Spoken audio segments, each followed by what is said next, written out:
이 말씀을 위해서 한 번 더 기도하겠습니다. 하나님, 한없이 부족한 저를 하나님 말씀을 대변하는 자리에 세워주셨으니 감사합니다. 부족한 입술은 가려주시고 하나님의 백성과 하나님의 영광을 위해서 이 시간 친히 말씀을 주시옵소서. 하나님의 영광을 목도하는 이 시간 될 수 있도록 이 시간 축복해 주옵소서. 예수님 이름으로 기도합니다. 음.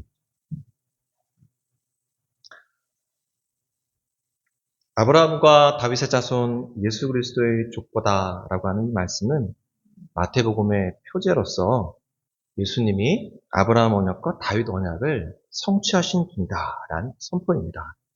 우리는 이 동일한 내용을 누가복음 우리가 금방 읽었던 사가랴의 찬송 속에서 다시 한번 확인할 수 있었습니다. 성탄절을 한 열흘쯤 앞둔 시점에서 오늘 우리는 아브라함 언약과 다윗 언약의 성취자로 오신 예수님에 대해서 살펴보려고 합니다. 하나님의 은혜가 함께 하시기를 바랍니다. 누가가 기록하고 있는 사가랴의 찬송엔 아브라함 언약과 다윗 언약이 포함되어 있는데 먼저 이 사가랴의 찬송이 어떻게 구성되어 있는지를 좀 큰 틀로 볼 필요가 있을 것 같습니다. 이미 우리가 하나님 말씀을 읽었으니까 제가 개략적으로 말씀드리면 사가랴가 성령의 충만함을 받은 상태에서 주 이스라엘의 하나님을 찬양합니다. 그리고 나서 하나님의 긍휼에 관한 이야기를 먼저 얘기하고 다윗 언약을 소개합니다. 그리고 두 번째로 다시 한번 하나님의 긍휼에 관한 얘기를 한 다음에 아브라함 언약을 소개합니다. 그리고 세 번째로 다시 한번 하나님의 긍휼에 관한 얘기를 한 다음에 세례 요한의 사역과 예수님 사역을 이렇게 기술하고 있습니다.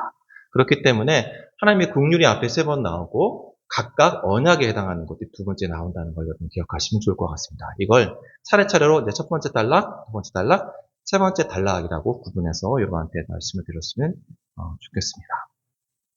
이렇게 우리가 사가랴의 찬송을 구분 지은 다음에 잘 보면 여기 언급되어 있던 이 도입부에 해당하는 이 긍휼이라고 하는 말이 굉장히 중요할 뿐만 아니라 이 긍휼이라고 하는 표현이 언약을 설명하는데 굉장히 밀접하게 연관되어 있고 사실 언약을 해석하는 열쇠로서 작용하고 있다는 사실을 알게 됩니다. 그래서 우리가 이 긍휼하심에 해당하는 부분을 조금 자세하게 살펴봤으면 좋겠습니다. 첫 번째 단락에서 언급되었던 하나님의 긍휼은 이렇게 설명되어 있습니다. 그 백성을 돌보사 속량하시며. 자, 이 첫 번째 도입부에 해당하는 그 백성을 돌보사 속량하시며라는 말씀은 출애굽 때 사용된 표현입니다. 여러분 아시다시피 야곱이 자신의 자식들과 더불어서 애굽으로 내려갔습니다. 처음엔 평탄했습니다. 하지만 시간이 지나면서 점점점 불안하는 모습을 불안하게 생각했던 애굽의 왕이 조치를 취하기 시작했고 결국 사내 아이가 나가면 다 죽이고 여자아이만 살려둬라 하는 무시무시한 명령을 내리게 되었고 모세가 태어날 때쯤 돼서는 모세도 사내 아이였기 때문에 죽을 위기에 놓이게 되었었습니다. 다행스러웠던 것은 바로의 공주가 아마 자식이 없던 상태였는지 모르겠습니다만 모세를 건져내게 되었고 공주의 아들로서 삶을 살아갈 수 있게 되었다는 겁니다. 하지만 장성한 후에 모세는 자기 민족에 대한 열심을 내는 과정 속에서 그만 살인을 저질러서 미디안으로 도망가게 되었던 거죠. 바로 이때쯤 되어서 즉 모세가 미디안 땅에서 삶을 도모하고 모세를 추격하던 바로가 죽고 이스라엘 백성들은 고된 노동 때문에 신음하고 있었던 바로 그때 우리가 읽었던 그 백성을 돌보사라고 하는 표현이 나온다는 것입니다. 하나님이 그들의 고통 소리를 들으시고 하나님이 아브라함과 이삭과 야곱에게 세운 그 언약을 기억하사 하나님이 이스라엘을 돌보셨고 자, 이 표현이 언제 나왔다고요? 출애굽 배경에서 나왔다는 말씀을 좀 드린 겁니다. 물론 동일한 헬라어를 사용한 것은 아니었지만 누가는 그 백성을 돌보사라는 표현을 통해서 출애굽의 정서를 표현하고 있는 것입니다. 왜 그럴까요? 예수님과 더불어서 새로운 출애굽이 일어날 것을 이야기하기 위해서입니다. 뿐만 아니라 속량하시며라고 하는 표현도 사용되었는데 이 표현 역시 출애굽의 상황에서 사용된 것입니다. 이제 애굽 사람의 종으로 삼은 이스라엘 자손의 신음소리를 내가 듣고 나의 언약을 기억하노라. 나는 여호와라 내가 애굽 사람의 무거운 짐 밑에서 너희를 빼내며 그들의 노역에서 너희를 건지며 편팔과 여러 큰 심판들로서 너희를 속량하며. 이처럼 누가는 출애굽을 시작할 때 언급됐던 표현을 다윗 언약을 도입하는 데 사용함으로써 다윗의 자손으로 태어날 우리 예수님께서 새로운 출애굽을 이끌 분이라는 사실을 조용하게 암시했던 것입니다. 자, 그렇다면 누가가 기록하고 있는 다윗 언약의 내용은 무엇일까요? 여러분 잘 알고 있는 다윗의 언약과 한번 비교해 보십시오. 누가는 이렇게 소개를 합니다. 우리를 위하여 구원의 뿔을 그 종 다윗의 집에 일으키셨으니 우리 원수에게서와 우리를 미워하는 모든 자의 손에서 구원하시는 일이라.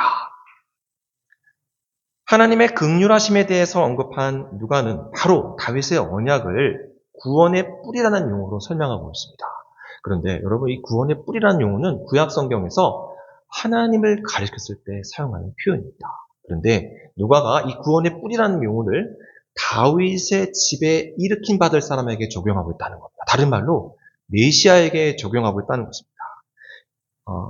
사무엘하 22장에 이런 말씀이 있습니다. 여호와께서 다윗을 모든 원수의 손과 사울의 손에서 구원하신 그날에 여호와께서 이르시되 다윗이 이르되 여호와는 나의 반석이시요 나의 요새시요 나를 위하여 나를 건지시는 자시요 나의 피할 반석 위의 하나님이시요 나의 방패시요 나의 구원의 뿔이시요 하고 여호와 하나님, 자기를 원수들로부터 구원해 주신 그 하나님을 구원의 뿔이라고 언급했습니다. 시편 18편 기자도 역시 똑같이 나의 힘이신 여호와여 내가 주를 사랑하나이다. 여호와는 나의 구원의 뿔이시오라고 여호와 하나님을 구원의 뿔로 언급했다는 겁니다. 그런데 누가가 이 하나님을 가리키는 구원의 뿔이라고 하는 표현을 다윗 언약을 가리키는 그 종 다윗의 집과 연결시킴으로써 앞으로 태어날 다윗의 자손 예수가 바로 구약의 그 여호와 하나님이 인간의 몸을 입으신 분이라는 암시를 해주고 있다는 겁니다. 자, 그리고 마지막으로 좀 낯설지만 우리가 이미 살펴봤는데 누가는 다윗 언약을 원수로부터 구원받는 것으로 설명했습니다. 여러분 잘 생각해 보십시오. 여러분이 읽었던 구약의 다윗 언약에 원수로부터 구원받는 내용이 있었던가? 이렇게 생각을 잠깐 하셨으면 좋겠습니다. 정리한다면 사가랴의 찬송 첫 번째 단락을 설명하면서 누가는 다윗의 자손 예수는 새 출애굽을 이끌 여호와이시며 우리를 원수의 손에서 구원하시는 방법으로 다윗 언약을 이룰 것이라고 얘기했던 것입니다. 이게 첫 번째 단락에서 얘기했던 내용입니다. 자, 그렇다면 두 번째 단락, 다시 한번 우리 조상을 긍휼히 여기시며 라고 하는 표현과 더불어 이번에는 아브라함 언약이 소개되고 있습니다. 패턴이 있다고 말씀드렸습니다. 긍휼히 여기시고 다윗 언약, 긍휼히 여기시고 아브라함 언약, 그리고 긍휼히 여기시고 이번에는 새 언약, 이런 패턴으로 가고 있는데 두 번째 아브라함의 언약이 포함되어 있는 이야기를 살펴보려고 합니다. 아브라함 언약은 이렇게 설명되어 있습니다. 그 거룩한 언약을 기억하셨으니 곧 우리 조상 아브라함에게 하신 맹세라. 우리가 원수의 손에서 건지심을 받고 아브라함 언약을 설명하면서 다시 한번 원수의 손에서부터 구원하심을 받는다는 이야기를 언급했다는 겁니다. 이 말씀을 살펴보기 전에 먼저 하나님의 긍휼하심에 관한 이야기를 살펴볼 필요가 있습니다. 여기서 사용된 이 하나님의 긍휼하심이라고 하는 표현은 독특하게도 여호와께서 포로로 잡혀갔던 이스라엘 백성들을 다시 돌아오게 하시는 새로운 출애굽을 언급할 때 항상 나오는 표현입니다. 신명기 30장에 이런 말씀이 있습니다. 네 하나님 여호와께서 마음을 돌이키시고 너희를 긍휼히 여기사 포로에서 돌아오게 하시되 이스라엘이 범죄할 것을 아셨던 하나님께서는 그들을 불쌍히 여기셔서 긍휼히 여기셔서 그들을 포로로부터 다시 돌아오게 해줄 거야. 아브라함이 갈대 우르에서 나왔던 것처럼 다시 한번 이 갈대아 지방에서 너희를 나오게 해주겠어. 그게 바로 새로운 출애굽이 될 거야 라는 말씀을 하실 때 이 표현을 사용했다는 것입니다. 이사야 14장에도 똑같은 표현이 나옵니다. 여호와께서 야곱을 긍휼히 여기사 이스라엘을 다시 택하여 그들의 땅에 두시리니. 이처럼 하나님은 이스라엘을 포로 상태에서 돌이키실 것과 더불어 긍휼히 여기심이라는 표현을 사용했는데 비록 똑같은 표현은 아니지만 누가는 의도적으로 이 표현을 사용해서 두 번째 출애굽의 정서를 표현하려고 했던 것 같습니다. 곧 아브라함의 자손으로 오시는 이 예수님으로 말미암아 새로운 출애굽, 이 두 번째 출애굽이 일어날 것을 보여주는 방식으로 이야기를 했다는 겁니다. 자, 이런 도입구에 이어서 아브라함 언약을 아까 우리가 살펴봤었는데 처음에는 거룩한 언약으로 했고 이 거룩한 언약의 동의적 표현법 관계에 있는 우리 조상 아브라함에게 하신 맹세다라고 하는 표현을 썼습니다.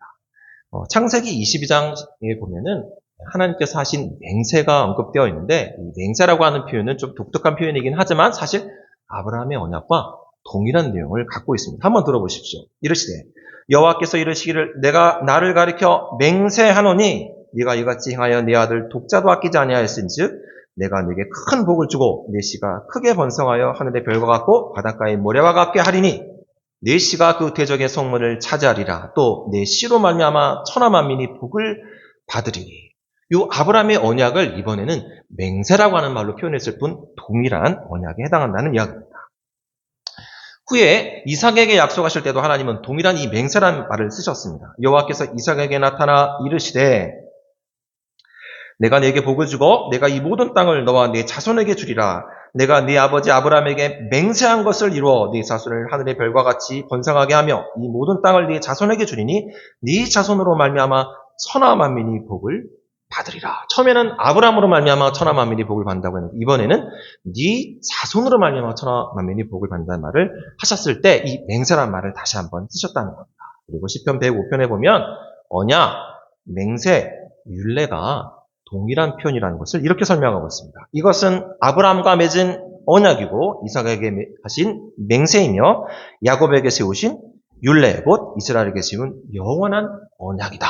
그래서 맹세, 언약, 율례라고 하는 표현은 사실상 동일하다는 얘기입니다. 그래서 아브라함에게 하신 맹세라는 표현은 아브라함의 언약을 가리키는 표현입니다. 그리고 우리가 좀 이상하게 생각했습니다만 아브라함 언약 중에 원수들을 무찌른다? 원수의 손에서부터 노임받는다? 혹시 이런 언약이 기억나십니까, 여러분? 아브라함 언약 많이 들었을 텐데 얼뜻 탁 떠오르지는 않을 것 같습니다. 자, 우리가 조금 긴 시간을 통해서 금방 누가가 기술한 다윗 언약과 아브라함의 언약을 살펴보았는데 그리고 이 두 언약을 도입하기 위해 사용한 표현도 알아봤습니다. 정리하면 이렇습니다. 누가는 다윗 언약과 아브라함 언약이 공통적으로 원수로부터 구원받는다는 내용을 갖고 있다. 그리고 이 두 언약의 도입부는 새 출애굽이나 두 번째 출애굽을 상기시키는 표현으로 되어 있다는 것을 살펴보았습니다. 자, 그렇다면 우리가 기본적으로 갖고 있는 생각을 좀 이렇게 떠올리면서 누가가 기록한 다윗 언약과 아브라함 언약이 정말 구약 성경에 기록되어 있는 다윗 언약과 아브라함 언약과 똑같은지를 잠깐 확인해 볼 필요가 있을 것 같습니다. 자, 여러분 그동안 묵상하셨던 성경을 한번 떠올려 보십시오. 아브라함 언약 중에 원수에게서 노임받는다는 내용이 있었을까? 다윗 언약? 거긴 있는 것 같기도 한데 지금 점검하고 계신 거죠? 그렇죠? 저만 바라보고 계신 거 아니고 점검하고 계신 거죠? 있었던가? 네. 구약에 언급한 아브라함 언약은 여러분 잘 알고 있는 이런 내용입니다. 창세기 12장 말씀이죠. 여호와께서 아브라함에게 이르시되 너는 너의 고향과 친척과 아비의 집을 떠나 내가 네게 보여줄 땅으로 가라. 내가 너로 큰 민족을 이루고 첫 번째, 두 번째, 네게 복을 주어 내 이름을 창대케 하리니 세 번째, 너는 복이 될지라. 땅의 모든 족속이 너로 말미암아 복을 얻을 것이라. 금방 확인해 봤는데 원수로부터 노임받는 내용은 안 나오는 것 같습니다. 정말 그럴까? 그런데 여러분 잘 아시다시피 창세기에는 아브라함 언약이 계속 반복적으로 확대되면서 확장되고 있습니다. 반복 확장되고 있는데 창세기 22장 17절에 이 원수와 관계된 설명이 나옵니다. 한번 제가 읽어드리겠습니다. 내가 내게 큰 복을 주고 내 씨가 크게 번성하여 하늘의 별과 같고 바닷가의 모래와 같게 하리니 네 씨가 그 대적의 성문을 차지하리라. 이런 말씀이 나옵니다. 이 대적이란 말이 바로 원수란 말을 다르게 번역한 겁니다. 그래서 아브라함 언약 속에도 원수로부터 노임받는 내용이 나오는구나 하는 것을 우리가 확인해 봤습니다.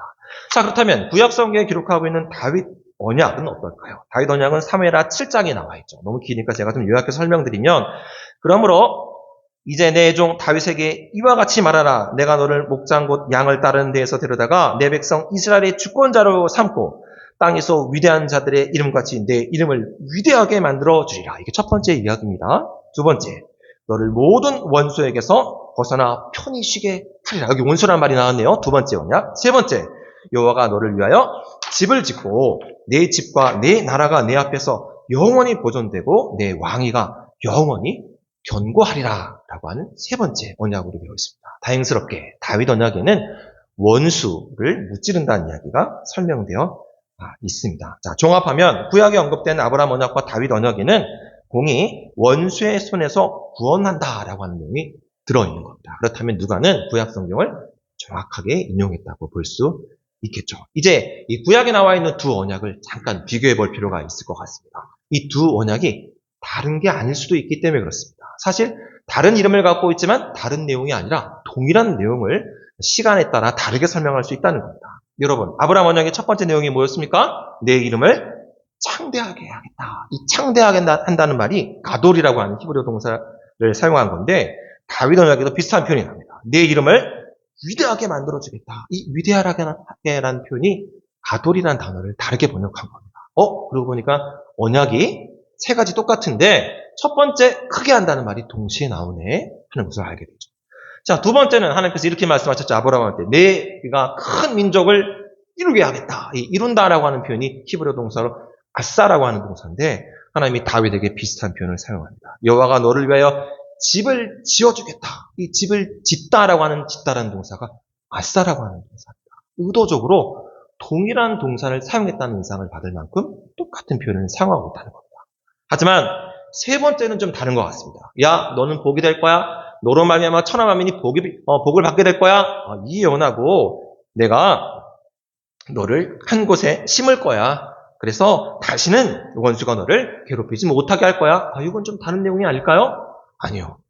다르게 보이지만 같은 내용인 것 같습니다. 왜요? 여러분, 아브라함에게 하신 말씀 세 번째 언약 생각해 보세요. 너를 축복하는 자에게는 내가 복을 주고 너를 저주하는 자에게는 내가 저주한다고 했다면 어떻게 해야 천하 만민이 복을 받을까요? 아브라함을 축복해야 되겠죠. 원수가 되어서는 안 되고 아브라함을 축복해야지만 복을 받게 될 겁니다. 자, 그렇다면 이 세 번째 언약과 다윗의 세 번째 언약은 다른 것일까요? 하나님께서 이렇게 말씀하십니다. 야, 다윗, 내가 너를 위해 집을 지어줄 거야. 그래갖고 네가 다시는 외적의 침입을 받지 않을 거야. 떠나는 일도 없을 거야. 그래서 네가 편안하게 네 집에 거하게 될 거야. 이게 무슨 말입니까? 다시는 이스라엘 백성을 대적하는 원수들이 없을 거라는 거 아닙니까? 이스라엘을 저주하는 사람이 없고 이스라엘을 축복하는 사람이 된다는 얘기가 아닙니까? 그래서 사실상 아브라함의 언약과 다윗 언약은 시기가 다르고 표현 방법이 달랐습니다만 동일한 내용을 표현한 것이라고 보시는 게 맞을 겁니다. 자, 그런데 우리가 왜 이렇게 아브라함 언약과 다윗 언약을 길게 설명했습니까? 구약 성경을 우리가 읽어서 알고 있는 것처럼 아브라함 언약과 다윗 언약은 이루어지지 않았습니다. 하나님 말씀이 기반해 봤을 때 아브라함 이름은 커졌고 민족도 커졌습니다. 하지만 너로 말미암아 천하 만민이 복을 받겠다는 약속은 이루어지지 못했습니다. 왜요? 아브라함이 갈대아 우르에서 부름받았습니다만 다시 멸망하여서 민족이 멸망하여서 갈대아 우르로 돌아갔지 않습니까? 다윗 언약은 어떻습니까? 애굽으로부터 출애굽했습니다. 하나의 국가를 형성했습니다. 그리고 그 통합국가의 왕이 되어서 다윗의 이름은 창대하게 되었습니다. 그리고 그의 집, 그의 왕조를 만들어 주셔서 왕조도 건실하게 가는 것 같았지만 결국 586년에 남유다는 멸망해서 일부는 바벨론으로 잡혀가고 일부는 다시 애굽으로 돌아가고 말았습니다. 원래 부름받았던 장소로 회귀하는 방식으로 다윗 언약도 무너지고 말았던 겁니다. 그래서 사람들은 고민하게 됩니다. 도대체 하나님이 약속하신 이 아브라함 언약과 다윗 언약, 약속하고 지키시는 이 여호와 하나님의 약속은 어떻게 되는 것인가? 결국 무너질 것인가? 하는 그런 실망감과 또 다른 해결책을 모색하는 과정 속에서 이 사람들 가운데 어떤 마음이 떠올랐냐면 메시아의 시대가 온다면 그 시대가 되면 이 두 언약은 이루어지게 될 거야. 그리고 우리가 실패했던 이유가 있어. 그건 바로 무엇이었어요? 이 사람들이 하나님 말씀을 알고 있었지만 그것을 실천할 수 있는 힘이 없었고 죄의 힘을 이겨낼 능력이 없었기 때문이었습니다. 그래서 구약 성경에서는 새로운 메시아가 오셔야지만 이 언약이 성취될 것이고 그 메시아는 우리의 모든 죄를 해결해야만 해. 그래야지만 이 언약이 성취가 될 거야 라는 기대감이 싹트기 시작했습니다. 바로 이때쯤 하나님께서 예레미야를 통해 새 언약을 약속해 주십니다. 예레미야 31장 31절부터 34절에 하나님께서는 예레미야 선지자를 통해 이렇게 말씀하십니다. 내가 전에 너희들에게 돌판에 말씀을 새겨주었다. 그러나 그 돌판에 세워준 말씀을 너희가 지켜내지 못했다. 그래서 이제는 그 돌판이 아니라 마음판에 내가 하나님 말씀을 심어주마. 그리고 다시는 너의 죄를 기억하지 않아 주겠다 하고 이렇게 말씀해 주셨죠. 한번 읽어보겠습니다. 여호와의 말씀이니라. 보라, 날이 이르리니 내가 나의 법을 그들의 속에 두며 그들의 마음에 기록하여 내가 그들의 악행을 사하고 다시는 그 죄를 기억하지 아니하리라. 이게 예레미야 31장 34절 말씀에 요약된 말씀입니다. 뿐만 아니라 에스겔 선지자를 통해 하나님이 이렇게 말씀하셨습니다.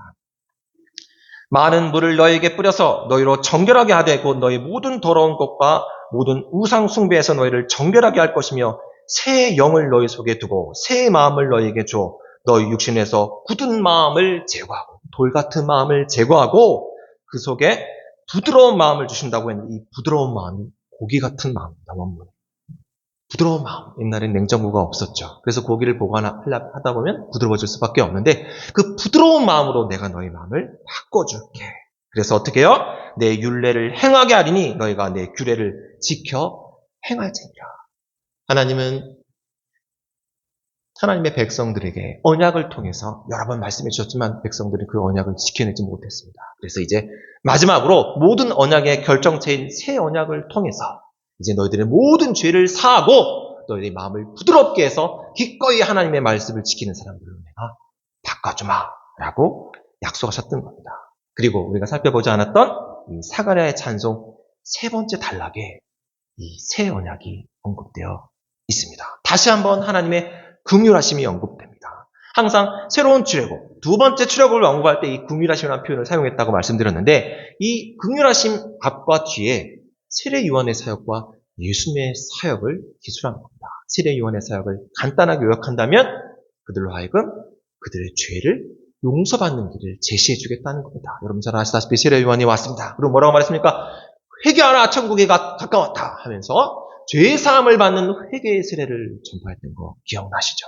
그게 사가랴의 예언 세 번째 단계에서 선포하고 있는 세례요한의 사역입니다. 두 번째로 메시아의 사역이 어떻게 설명되어 있습니까? 사망의 그늘에 거하던 사람들에게 빛이 비춥니다. 그래서 모든 사람이 더 이상 사망에 굴복하지 않고 밝은 빛 가운데서 걸어다닐 수 있는 평강의 시대가 올 것이다 라고 예언하고 있는 새 언약을 약속해주고 있는 것입니다. 사가랴는 하나님의 성령에 감동되어서 하나님께서 약속하셨던 다윗 언약, 아브라함의 언약, 그러나 이 언약이 이루어지지 못했지만 이제 마지막 예수님을 통해 새 언약이 이루어짐으로써 그들의 모든 죄가 용서함 받고 그들의 마음이 새로운 것들로 바뀌어서 기꺼이 하나님 말씀을 마음으로 지켜내는 새로운 시대가 도래하게 될 거야. 그게 새로운 출애굽이고 두 번째 출애굽이 될 거야. 그 일을 이루실 분이 바로 예수님이야 라고 말씀하셨던 겁니다. 이스라엘이 기대했던 궁극적 성취자, 이 궁극적 예언의 성취자는 바로 예수님이십니다. 그리고 여러분, 예수님이 성탄을 맞이하여 인간의 몸을 입으셨습니다. 그리고 그분이 하신 일이 무엇이었습니까? 주변에 있었던 다른 원수를 무찌른 게 아니었습니다. 주변 국가를 무찌른 것도 아니고 다른 데 가까이 있는 어떤 원수를 무찌른 것도 아니었습니다. 예수님께서 무찌르신 것은 단 하나, 우리의 죄성과 그 죄성으로 말미암은 사망이었던 겁니다.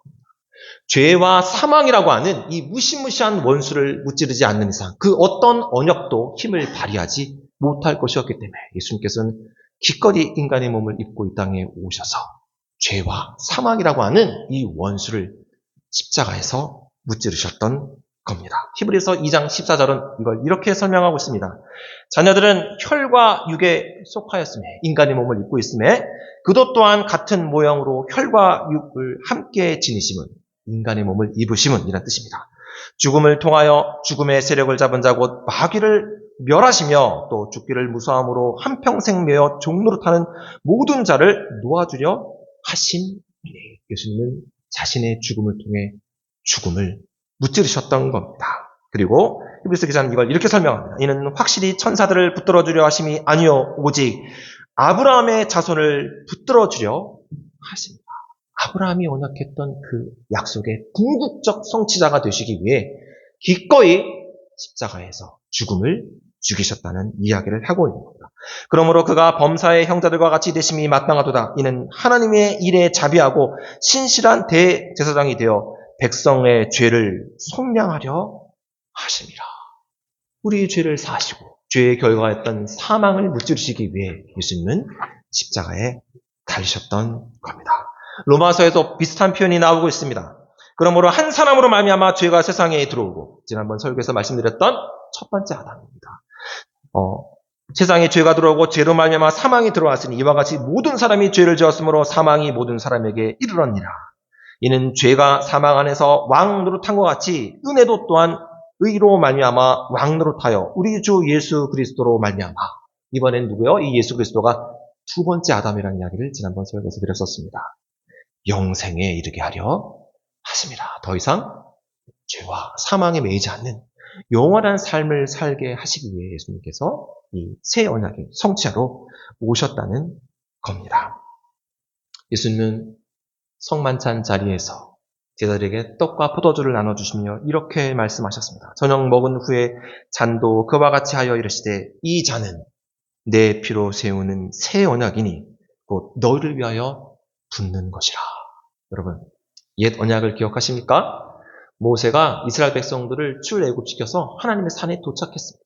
그리고 이스라엘 백성 전체를 대표하는 70명을 데리고 하나님의 산에 올라갔는데 하나님께서 잠깐 머물러, 너희들은 다 거기 머물러 있고 모세 너만 올라와. 모세만 하나님께 갈 수 있었습니다. 아무도 갈 수가 없었습니다. 그리고 모세가 그곳에서 말씀을 듣고 다시 내려와서 언약을 체결하죠.